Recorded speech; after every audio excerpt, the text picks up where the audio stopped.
also works for any day that you want to use ground beef. You already have it cooked with your peppers and onions and seasoning salts, however you like your ground beef to taste. And then you portion that into individual bags as well.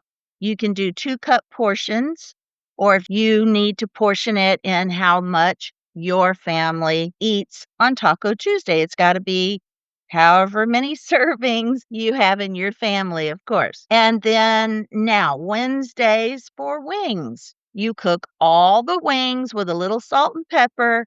This is where I say you cook them just until there's no more blood.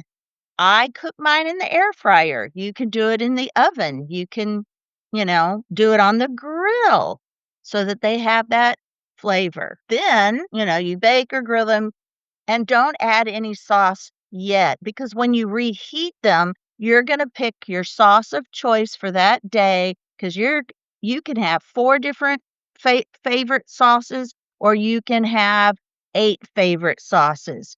And you can when you heat them up, that's when you coat them with the sauce and reheat them. Now, on Fridays now, Thursday, we go out to eat, or you can eat any of those leftovers from above, a second meal